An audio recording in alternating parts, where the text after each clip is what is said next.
Hi everyone, my name's Liam. I'm the curator here at Monaghan County Museum. You're very welcome to this video in our series on the War of Independence exhibition here in the Museum of Monaghan.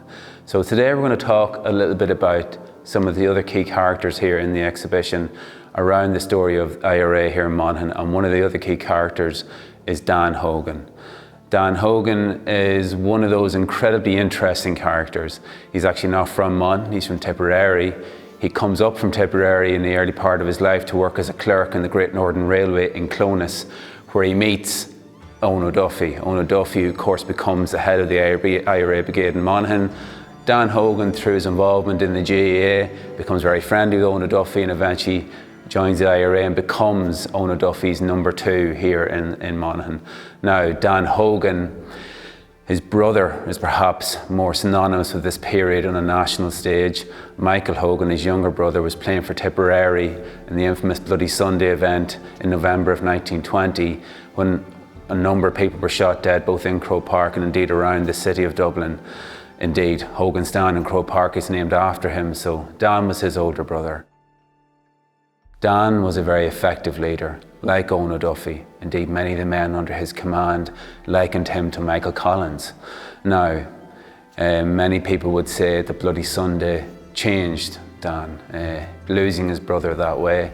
In fact, it's probably no coincidence that the bloodiest time, the most violent time in the conflict in Monaghan happens after November 1920 up until the truce in July 1921.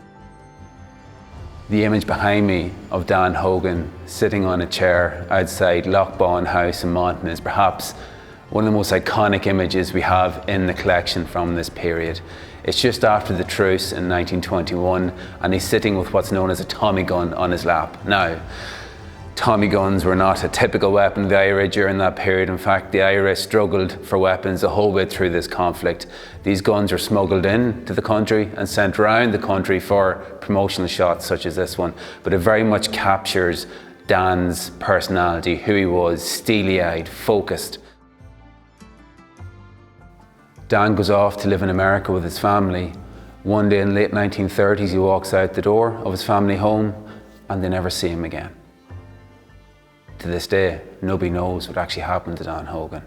That mystery around a fascinating character, his famous brother, Michael Hogan, and the whole story of Dan Hogan and what he did here in the War of Independence in Monaghan makes him such a fascinating character, and someone I hope you'll enjoy finding out a lot more about. So, if you want to see more of the videos in this series, go to our YouTube channel, follow us on Facebook and Twitter. Thanks for watching.